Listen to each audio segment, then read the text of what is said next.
Sleep. Sleep, sleep, sleep. It is a very complicated subject.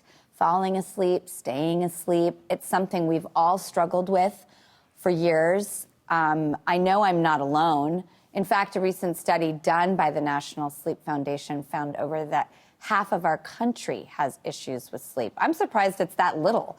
And it's time to break this cycle. So let's meet Alicia, who came to us asking for advice. Roll the tape.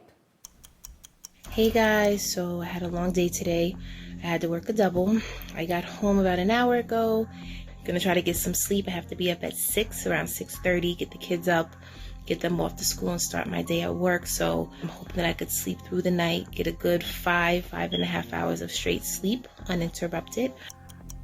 I woke up twice last night. I didn't actually fall asleep until about 2:15. I was kind of tossing, turning. I was a little bit hot. And then I finally got into my sleep, and then I woke up around 4. And then I dozed back off for a minute and then was back up at about 5:45. I am pretty tired. I can feel that I do have a mild headache. Hopefully I'll feel better, get some energy and move around once I get out the shower. I'm up and now, and I got my first cup of coffee for the day. I'm feeling okay right now, a little bit sleepy, but I'm just trying to push through, see what the day brings.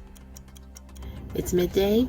I feel like I'm starting to crash. I'm extremely exhausted. I think I'm going to need another cup of coffee to help me power through and get through the rest of my day.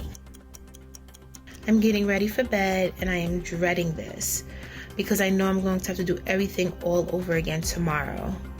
This is an awful cycle that needs to break because I am so tired.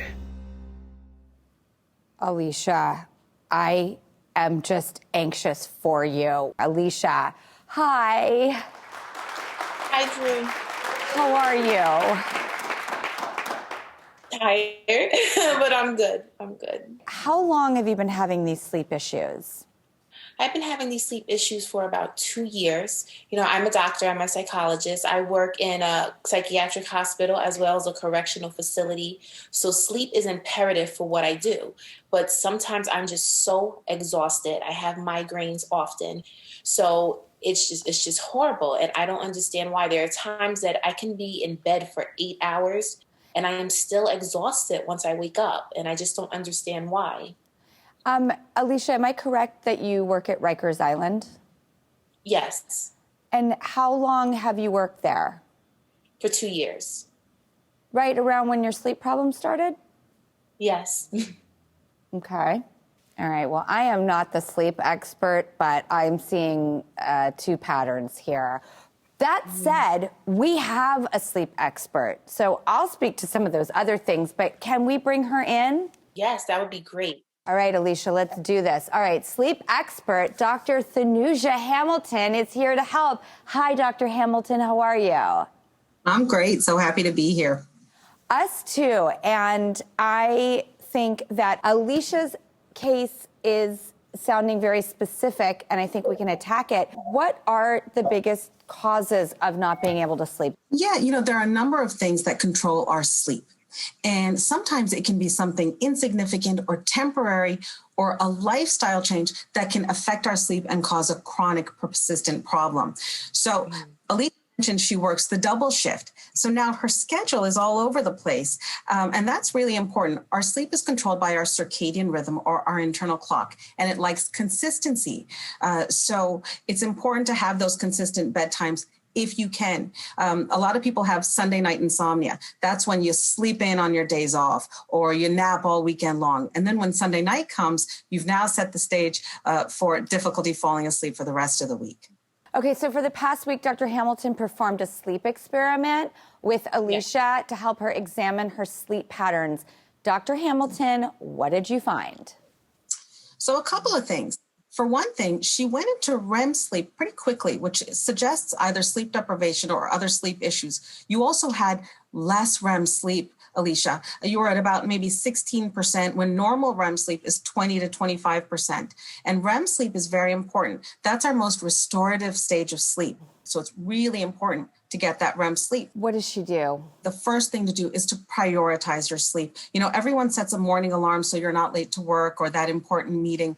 I would set a bedtime alarm. And of course, shutting off the screens, Yes. shutting off the TV, shutting off the phone. You know, when you watch something at night, you get lost in it. Or you end up, if you start scrolling, you get stuck scrolling forever. So it distracts you. And the other important thing is the blue wavelengths, those blue lights emitted from the screens, prevent your natural melatonin from being secreted. Alicia, do you have blue light glasses? No. I make some at Flower Eyewear, and I'm going to send you some. Oh, thank you so much. They do make a difference. And Alicia, really quick, do you like your job?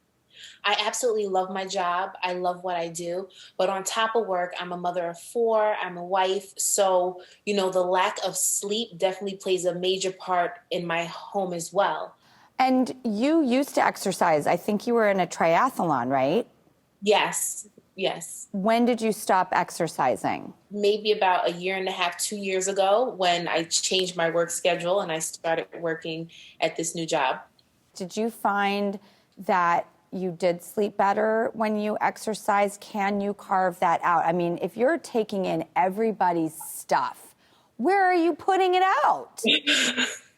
You're absolutely right. I think the exercise would be beneficial. It would make a huge difference. It would definitely help me sleep better because I noticed when I was exercising, I was sleeping better through the night and waking up with energy and no headaches at all. So that made a huge difference. Well, then this is a non-negotiable. You have to get back up on that exercise horse. Absolutely, I agree. So now some self-preservation, get off that phone at night, put those blue light glasses on, and let's fix this. You deserve it. Yes. Thank you. Yes, absolutely.